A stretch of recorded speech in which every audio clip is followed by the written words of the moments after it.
Friends, जय Hind friend. आज इस क्लास में कक्षा 12 में है ना आप, तो बोर्ड एग्जाम में साहित्यिक पर्ची लिखे या जीवन पर्ची लिखे, ये आपके मन में डाउट हो रहा होगा। बहुत सारे मेरे भाई बहन का मन में डाउट हो रहा होगा। हम भी कक्षा 12 में थे ना, तो हमारे मन में भी बहुत डाउट था। तो आज इस क्लास में ना ये डाउट को क्लियर करने वाले हैं, क्योंकि हमारे रिलेशन में एक कॉपी चेक करते हैं, उनसे हम पूछे थे कि क्या बोर्ड एग्जाम में ये साहित्यिक पर्ची लिखा जाता है या जीवन पर्ची। उन्होंने हमको क्या बताया था जो हम आपको बताने जा रहे हैं। ठीक है, समझिए पहले। अब मान लीजिए अपने बारे में किसी को बता रहे हैं, मान लीजिए आप ही हैं, कोई आपसे परिचय पूछा, तो सबसे पहले आप क्या बताएंगे। एक वो हमसे पूछे थे कि मान लीजिए तुमसे कोई पूछे, हमसे वो बोले थे कि मान लीजिए तुम्हारे बारे में कोई पूछे तुमसे कि तुम अपने बारे में बताओ, तो तुम क्या बताओगे सबसे पहले। तो हम बोले थे कि ना कि सबसे पहले तो अपना नाम बताएंगे, अपना पिताजी का नाम बताएंगे, अपना पता बताएंगे।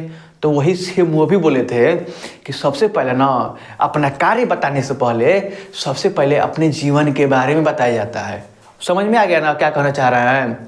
मान लीजिए आप वासुदेव सरवाल जी का जीवन साहित्यिक पर्ची लिख रहे हैं, तो सबसे पहले उनका जन्म, उनका मृत्यु, कहाँ पढ़े थे, उनके पिता का नाम, वो आप नोट कर लीजिएगा। सबसे पहले जीवन पर्ची लिखना जरूरी है। किसी का साहित्यिक पर्ची बताने से पहले साहित्यिक पर्ची में ना उनका कार्य लिखा जाता है कि ये हिंदी के क्षेत्र में कौन सा कार्य किए। उन्होंने मेरे गुरुजी ने बताया था, ठीक है, वो मेरे रिलेशन के थे, तो उन्होंने भी ये बताया था कि सबसे पहले किसी का जीवन पर मतलब साहित्यिक पर्ची बताने से पहले उनका जीवन पर्ची 5 से 6 लाइन में लिखा जाता है, तभी बोर्ड एग्जामिनर नंबर देगा। ठीक है, और लिखने के बाद ना नीचे एक गलती बहुत सारे मेरे भाई बहन करते हैं, उनकी रचना नहीं लिखते हैं। रचना डाल के और उनकी 1-2 रचना जरूर लिखा जाता है, यहाँ पे 1 अंक मिलता है आपको। ठीक है, उन्होंने हमको बताया था।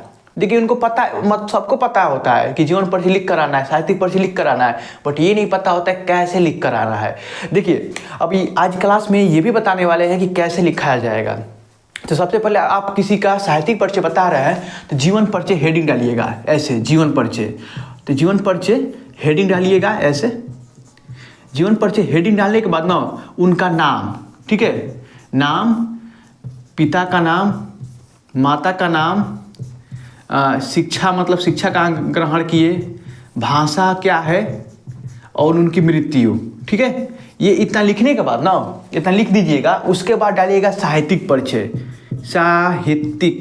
साहित्यिक परिचय ऐसे लिखिएगा। ठीक है, अब साहित्यिक परिचय में ना उनका कार्य बता दीजिएगा कि हिंदी के क्षेत्र में उन्होंने क्या किया, और लास्ट में रचना डाल के हेडिंग 2-3 रचना लिख दीजिएगा। तो समझ में आ गया होगा। अगर कोई भी डाउट है आपके मन में, कोई भी डाउट, तो आप बेफिक्र होके कमेंट बॉक्स में पूछ सकते हैं, उसका जवाब हम 100% देंगे।